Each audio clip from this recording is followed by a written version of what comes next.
Querido, buenas tardes. María Galacia tiene el gusto de saludarlos en una nueva puesta del aire de Yo Nací en este país, un espacio en donde pretendemos que la memoria no descanse, correspondiente este martes 6 de mayo del 2025, posible, como siempre lo digo, gracias a la operación técnica en estudios de nuestra compañera y amiga Daniela Álvarez, en la producción general y de contenidos en particular de mi compañera de siempre, Rosana Pulido. Vamos a dedicar el programa de hoy a una lucha obrera de allá de los 70, la que encarada en su momento entre el 73 y el 75 por los obreros navales de Astarza, Astilleros Argentinos Río de la Plata, Sociedad Anónima, que tenía su planta fabril en Tigre, ya no existe más, y que marcaron una época en la lucha fabril de toda la zona norte, incluyendo a otras industrias también, que no eran del ramo naval. Dice el Chango Sosa, un militante de entonces, delegado y representante paritario de la agrupación de los trabajadores de Astarza, que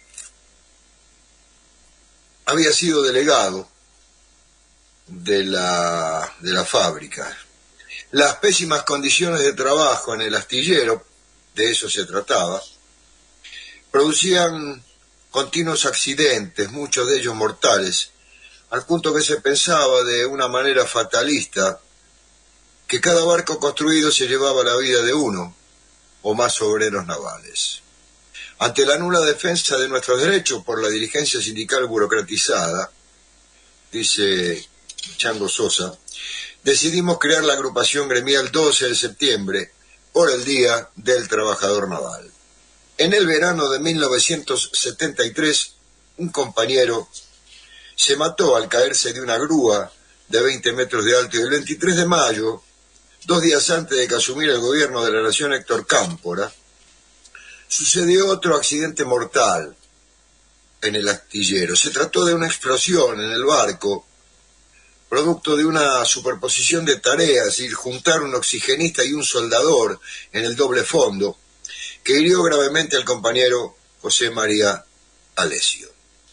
Inmediatamente los compañeros de la agrupación, seguidos por el resto de los obreros, pararon el astillero en su producción y se autoconvocaron en asamblea permanente sin injerencia de la dirección sindical. Al pasar los días y ver que no era satisfecha la reivindicación exigida, esto es, el despido del cuerpo de seguridad e higiene de la empresa, se resolvió continuar con el paro. La dirigencia gremial se hizo presente y trató de levantar la medida de fuerza, mintiendo que el compañero accidentado se estaba reponiendo en el Instituto del Quemado. En ese momento llegó un compañero con la noticia de que Alessio había fallecido. Una ola de indignación recorrió el taller. Los burócratas fueron repudiados, insultados y abandonaron el astillero. El compañero Martín Mastinú, actualmente desaparecido, se puso a la cabeza de los demás obreros y tomaron la planta. Alejandro Sonini, también otro compañero actualmente desaparecido, cuenta el Chango Sosa, me avisó que habían tomado el astillero y que me esperaban. En el camino conformé el pliego de condiciones. Al llegar, me reuní con los compañeros en una de las oficinas tomadas y propuse ampliar la lista de reivindicaciones, cuyos puntos eran los siguientes. Primero, despido del cuerpo de ingenieros de seguridad e higiene de la empresa. Segundo, reconocimiento por parte de la empresa de un cuerpo de seguridad e higiene compuesto por los propios trabajadores.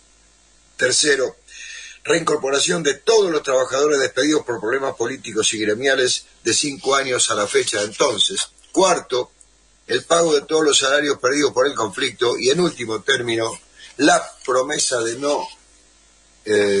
que no existieran represalias por parte de la patronal.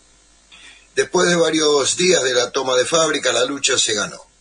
La experiencia fue traumática para la patronal y reveladora para los obreros. A partir de ese momento fueron reincorporados decenas de compañeros despedidos, yo entre ellos. Se convocó a elecciones de delegados y a 2 representantes de cada sección para conformar la Comisión del Control Obrero de las Condiciones de Trabajo. Fueron elegidos todos compañeros de la agrupación. Se clausuraron todas las zonas potencialmente inseguras o insalubres hasta que la recién creada comisión dictaminara las nuevas normas de trabajo. Paralelamente, los integrantes de la comisión se capacitaron y fueron asesorados sobre salubridad e higiene en el Instituto de Medicina del Trabajo de la Facultad de Medicina de la UBA y sobre riesgos laborales en la Universidad Tecnológica Nacional. La comisión realizó mediciones de ruidos y toxicidad en los ambientes de trabajo. Hasta en los lugares abiertos el ruido, digamos, superaba los 90 decibeles, y se dictaminó la insalubridad del 100% del astillero. La patronal apeló la resolución, pero ante la proximidad de un nuevo conflicto aceptó el dictamen del Ministerio de Trabajo de la Nación.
La ilustración musical correspondiente al programa del día de la fecha, lo hacíamos escuchando al artista elegido para tal fin, el pianista Carlos García, interpretando este hermoso tango de Vicente Greco, Ojos Negros. La comisión investigó en los antiguos partes de trabajo y dictaminó que todos los compañeros habían trabajado siempre en condiciones de insalubridad y riesgos laborales. Al reconocer la insalubridad de la totalidad de las tareas, Astarza tuvo que aceptar que adeudaba de manera retroactiva 2 horas diarias a cada trabajador. Esto equivalía a meses o años, según la antigüedad. A los compañeros, sigue contando el Chango Sosa, se les dio a elegir entre cobrar el dinero adeudado o sumar ese tiempo a las vacaciones. La mayoría decidió por vacaciones, los más grandes acortar el tiempo para jubilarse. La experiencia se extendió a los demás astilleros y aglutinó a su alrededor a los trabajadores de la gran mayoría de las empresas existentes en la zona, como Ford, Fate, Terrabusi, Matarazzo, Alba, Gilera, Losadur, Corny. Mientras duró la Comisión de Control Obrero de la Seguridad seguridad, de salubridad e higiene, en el periodo 73-76, no hubo en el astillero ningún accidente laboral. Los conflictos por las condiciones de trabajo y por democratizar los sindicatos se sucedieron a lo largo y a lo ancho del país. Miles de establecimientos tomados fueron la respuesta del movimiento obrero, que buscaba reeditar en sus lugares de trabajo y en los sindicatos el triunfo conseguido en las urnas ese 11 de marzo del 73. En el año 1975, el gobierno de la nación llamó a los sindicatos y a las patronales a discutir los convenios laborales, paritarias. La cúpula sindical reclamaba un aumento salarial del 50% y los trabajadores rechazaban ese porcentaje por insuficiente. El gobierno intentó imponer por decreto un aumento del 38%, mientras tanto el país seguía paralizado. Los gremios combativos, las agrupaciones de base y sus coordinadoras regionales, todas enfrentadas a la burocracia sindical, se pusieron de acuerdo para impulsar una movilización que le significó al gobierno de María Estela Martínez de Perón la renuncia del ministro de Economía de entonces, Celestino Rodrigo, y del de Bienestar Social, José López Rea, el creador de la AAA. Los obreros navales condujeron la movilización de la zona norte del Gran Buenos Aires y en su negociación paritaria consiguieron trasladar al convenio todo lo conseguido por la Comisión del Control Obrero de las Condiciones de Trabajo y un aumento del 100% en los salarios. Mientras los delegados paritarios discutíamos, dice el Chango Sosa, con los representantes de las patronales en el Ministerio de Trabajo, mandamos tomar todos los astilleros de la zona norte. Las patronales de los diferentes astilleros tuvieron que equiparar los sueldos a los salarios que percibían los obreros de Astarza y agregar a ese sueldo un 100%. Durante el gobierno del periodo del gobierno peronista 73-76, las contradicciones entre el campo popular y la dirigencia político-sindical se agudizaron. Los funcionarios que no aceptaron derechizar sus políticas fueron expulsados de sus cargos, amenazados, perseguidos o asesinados por la AAA. Lo mismo sucedió en el campo sindical. La reforma a la ley sindical permitió a la burocracia intervenir los cuerpos de delegados y comisiones internas opositoras. Cuando esto no fue posible por su grado de organización y lucha, decenas de trabajadores resultaron secuestrados, torturados o asesinados por la ya citada AAA. Ante este panorama de desobediencia civil, las Fuerzas Armadas, como se sabe, se apoderaron del gobierno, instaurándose el 24 de marzo del 76, la dictadura más sangrienta de nuestra historia. Los motivos alegados por los militares fueron terminar con el caos, la corrupción y el desorden. A las pocas horas del golpe quedó claro, al menos para los trabajadores, que los objetivos fundamentales eran destruir las organizaciones obreras y ahogar en sangre todos los intentos de organización de las nuevas experiencias.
su piano La Cieguita, un tango de Kepler Lais y de Ramuncho.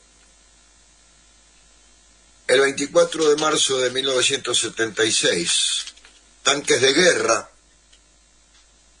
tanques de asalto y helicópteros entraron al astillero y con el apoyo y ayuda de sus directivos detuvieron a 60 trabajadores. Además de los asesinados y secuestrados, 16 obreros permanecen aún desaparecidos.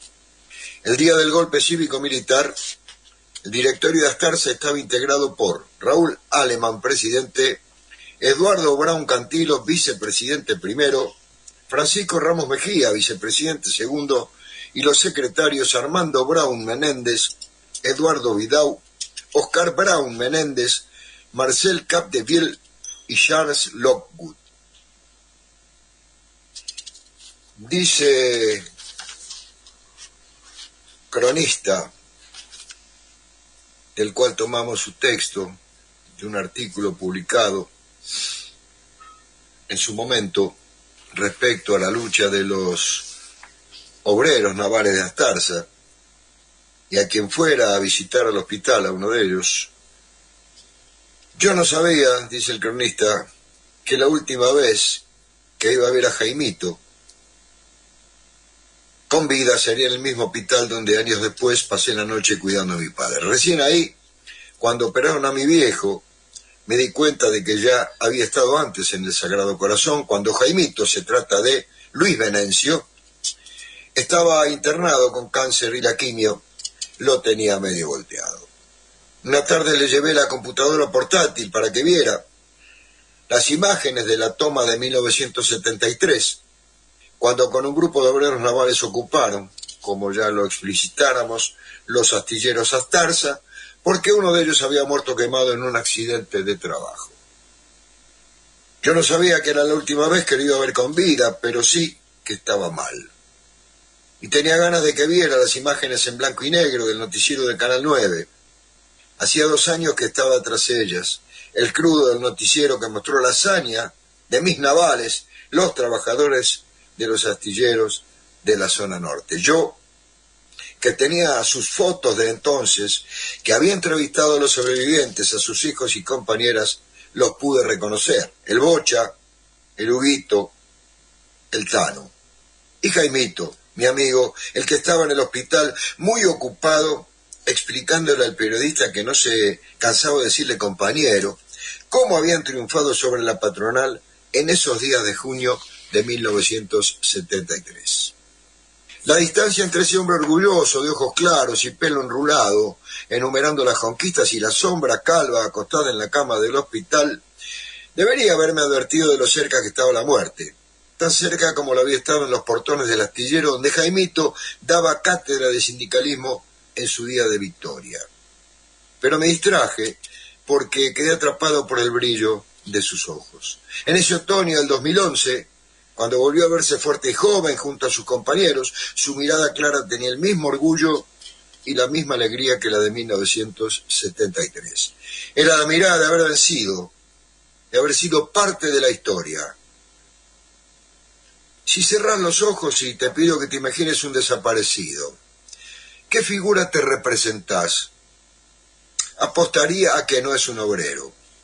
Probablemente te hayas imaginado a alguien más de clase media, acaso un universitario, capaz que hasta Laureiro, de la película Infancia Clandestina. Pero es que la forma en la que fuimos procesando nuestro pasado no es inocente. Algunas imágenes se consolidaron y desaparecieron otras. Aunque se encarnizó especialmente con los trabajadores, la propaganda de la dictadura constituyó un estereotipo del subversivo, entre comillas. Esto es el joven de clase media aburrido e insatisfecho que no va a la universidad a estudiar, propenso a la propaganda de las organizaciones armadas. Los familiares de las víctimas, para enfrentar ese discurso y reclamar por sus hijos, tuvieron que negarlo y sin querer lo reforzaron. Además, aún del lado de los buenos hay privilegios. Sencillamente los obreros no tienen la misma llegada a la tele, a los libros, a los abogados, al exilio, que otros militantes. Vimos La Noche de los Lápices, La Historia Oficial, Garage Olimpo, e Infancia clandestina, pero ¿dónde está la película que nos cuenta la lucha y la represión del movimiento obrero? La verdad es que todavía no hay una. Hay documentales, algunos, pero aún falta un filme de alcance masivo que nos ayude a conocer las historias de los militantes sindicales. Algo así como una Patagonia rebelde, pero de los años 70. Todavía no hay.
El maestro Carlos García interpretaba La casita de mis viejos, un clásico de Juan Carlos Cobian y Enrique Cadícamo. Con esto nos vamos a ir a la tanda institucional de la radio para volver seguidamente así encarar la última media hora de Yo nací en este país. Ya regresamos. Bien, retomamos el programa después de la tanda institucional de la radio, este programa correspondiente a este martes 6 de mayo del 2025, dedicado a la lucha de los obreros navales de Astarza en el periodo 73-76.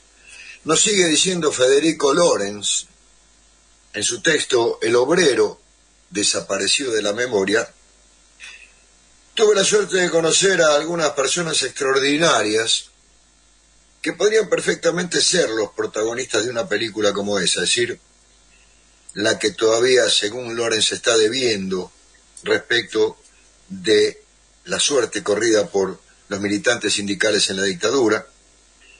Gente común, del montón, como Jaimito, personas que en un momento dado, por la época en la que vivían o por una situación concreta de maltrato o simplemente porque su mejor amigo estaba ahí y ellos no podían dejar de acompañarlo, se empezaron a meter con los muchachos en el sindicato cada vez más. Eran trabajadores de Tigre y San Fernando que a comienzos de los 70 armaron una agrupación sindical clasista. Primero comenzaron las charlas a la salida, el fútbol del domingo, el asado en la casa de alguno de ellos. Después había que ir a tal reunión sin preguntar mucho, hasta que de repente se habían metido por completo en esa lucha. Pusieron tanto en dar esos pasos que algunos hasta perdieron la vida. Pero otros, los que recuerdan y los que te piden que los recuerdes, no. Aunque se van poniendo viejos o están enfermos, y desde que los conocí, dice Lorenz, hace 10 años algunos ya murieron. Las batallas por la memoria no necesariamente son ruidosas, en feriados o aniversarios. La lucha contra la explotación no tiene un día fijo de una batalla como la de San Lorenzo. Algunos de ellos cayeron como las hojas del almanaque, en una batalla que durante muchos años fue silenciosa y cruel, pero que nunca abandonaron. No solo tuvieron que sobrevivir a la derrota, sino que luego lidiaron contra el olvido y la injusticia. Algunos de ellos lograron llevar a sus delatores y verdugos a juicio, otros trabajaron décadas para que eso sucediera, pero sin poder llegar a verlo, como Jaimito, que remó años para que se hicieran los juicios, pero murió antes de las sentencias. Son trabajadores navales, dice Lorenz. Debería escribir eran, porque el astillero en que trabajaban no existe más. Pero ¿quién puede dejar de ser aquello que lo hizo persona, aquello en lo que encontró lo mejor y lo peor de sí mismo y de sus compañeros?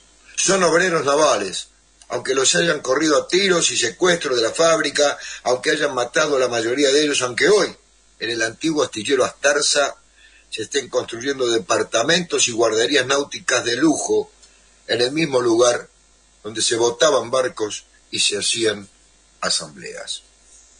Fueron militantes de la Juventud Trabajadora Peronista.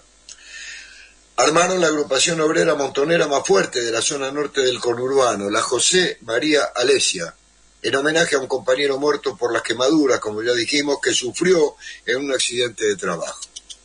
Fue a causa de esa muerte que en mayo de 1973 los navales tomaron Astarza, el astillero privado más importante de la Argentina.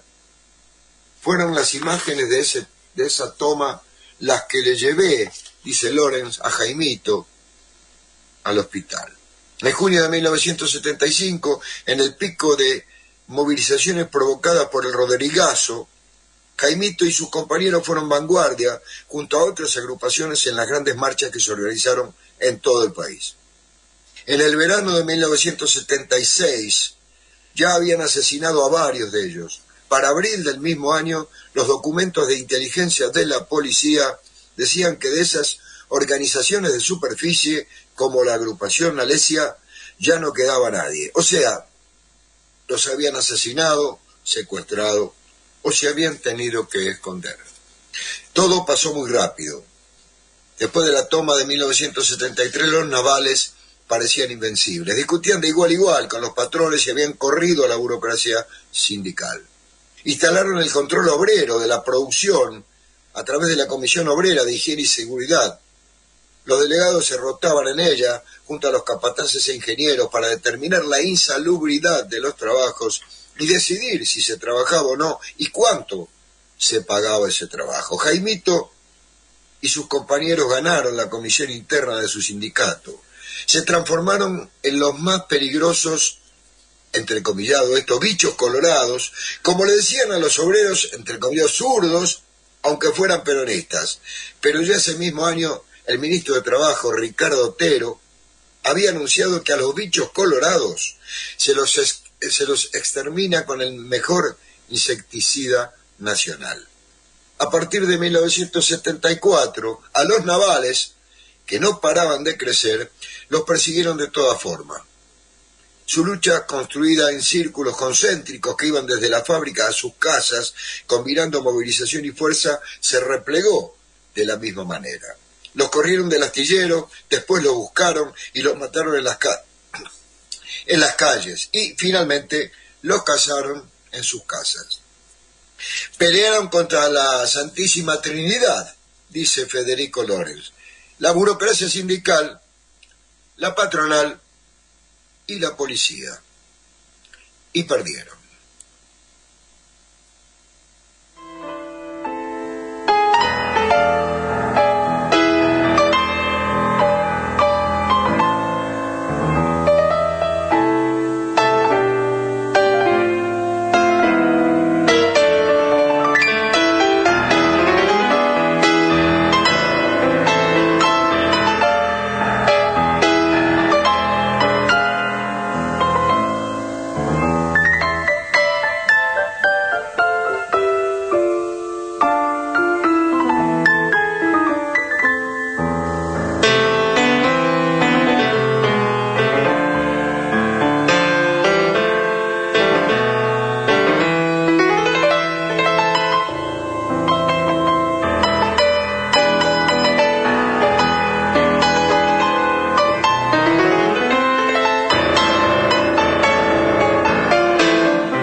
Manuel Romero, la interpretación del maestro Carlos García.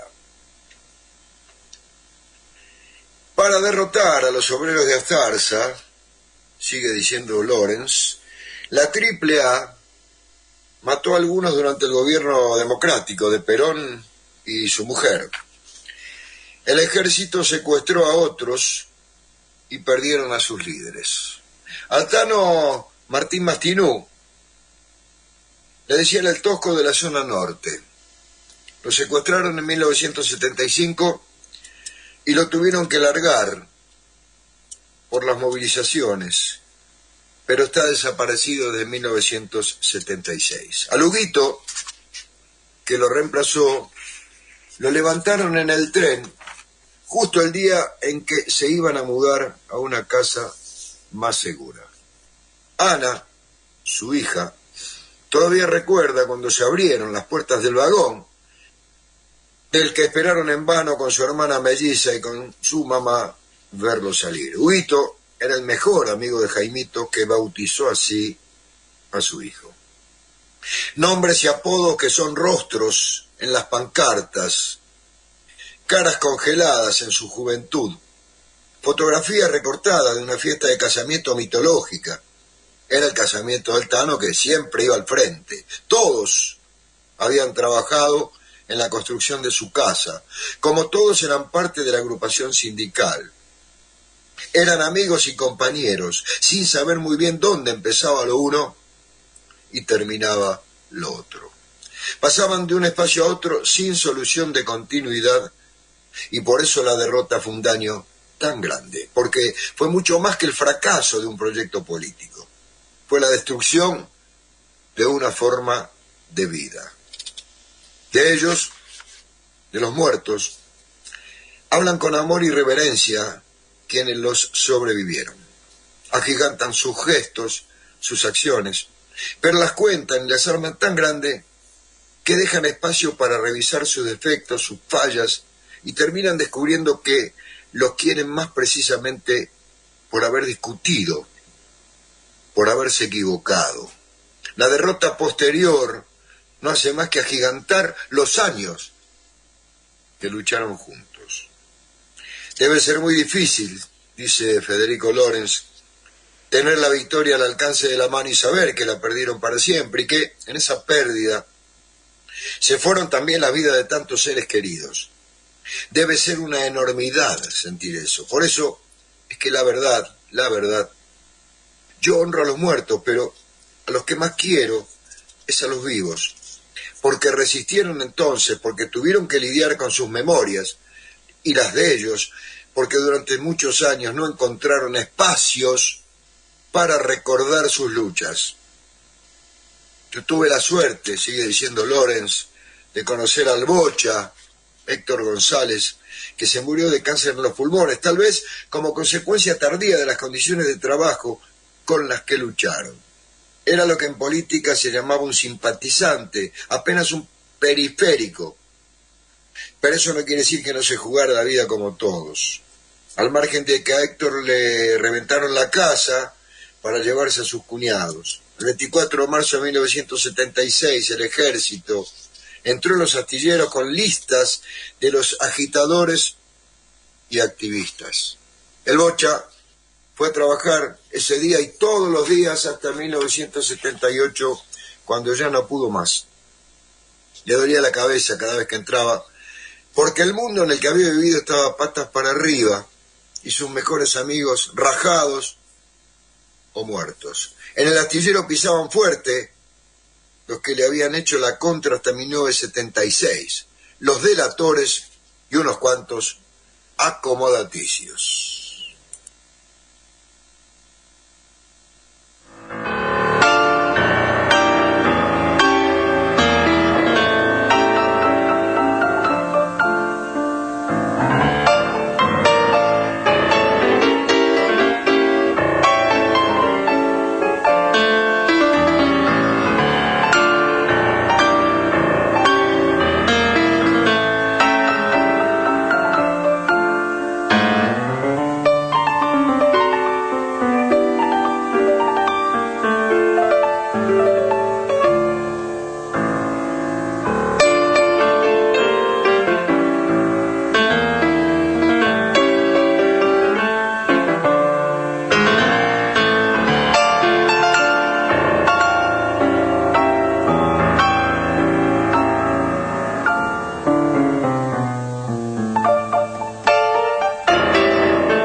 tocaba en su piano un tango de Roberto Firpo, Viviani. Ahora Carlito, sí, así, sin ese, Carlito, sigue diciendo Federico Lorenz. Carlos Morelli es el guardián de la memoria de sus compañeros. No le alcanzan ni las palabras ni las horas para hablar de esas personas comunes que fueron sus compañeros en esos años. Carlito era el delegado suplente del Tano Mastino. En vísperas del golpe dejó de ir al astillero y no lo pisó más como trabajador.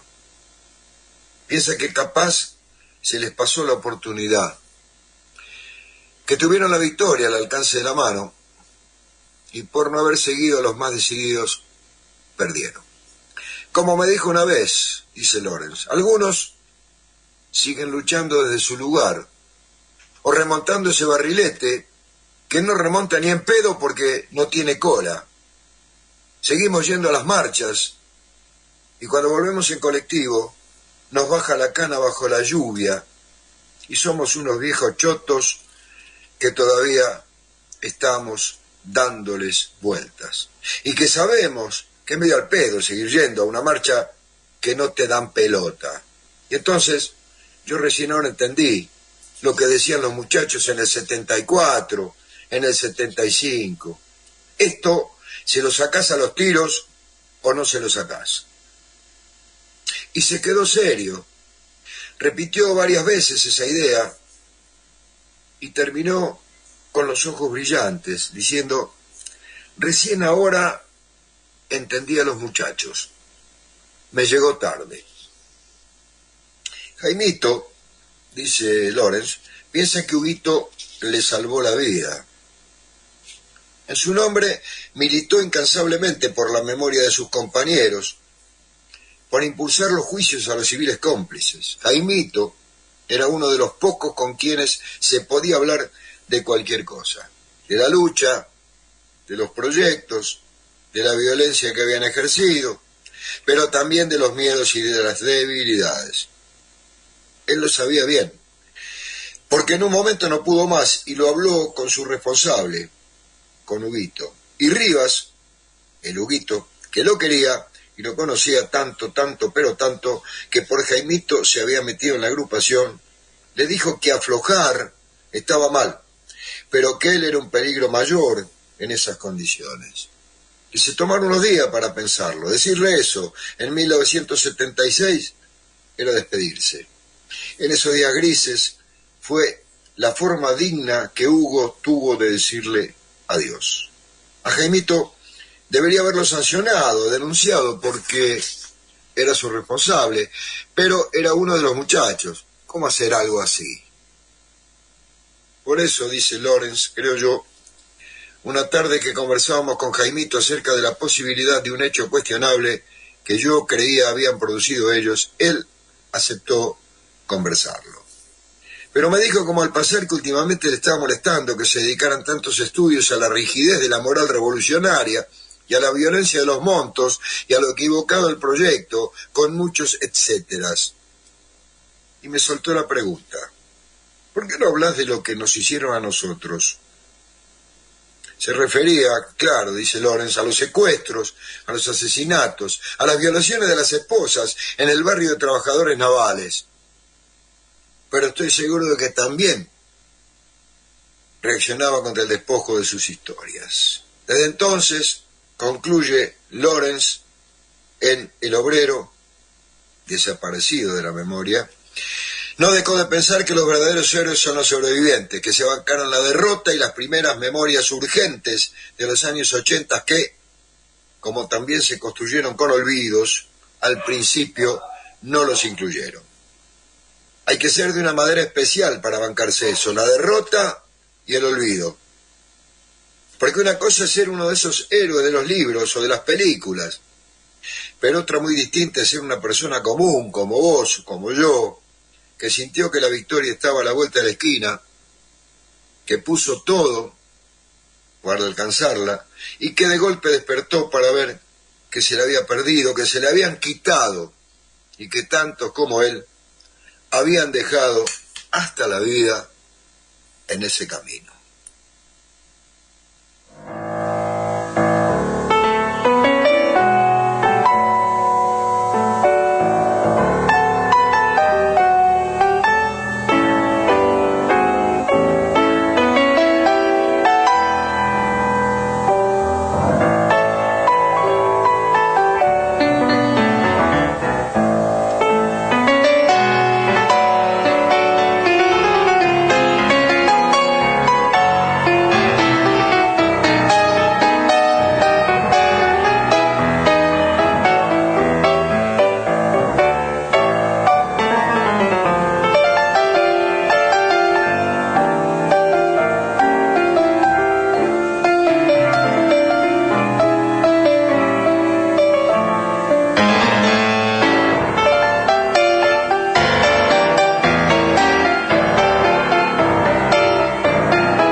Transitando. El maestro Carlos García interpretaba de Enrique Delfín y Manuel Romero Aquel tapado de Arminio.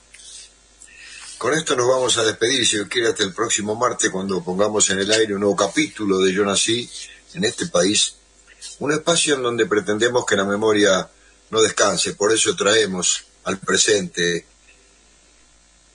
como lo hicimos hoy, esta lucha de los obreros navales de Astarza del periodo 73-76, que todavía perdura si uno se pone a ver videos de las esposas de quienes desaparecieron, de quienes protagonizaron esa lucha. Son heridas que quedan, con las cuales no se puede jugar, las cuales no se puede movilizar, y las cuales no pueden quedar en el olvido. Son un eslabón más en la lucha que algún día nos dará el triunfo popular. Patria o muerte venceremos, más que nunca es la consigna. Será hasta el próximo martes. Gracias por su atención. A pasarla lo mejor posible. Chao.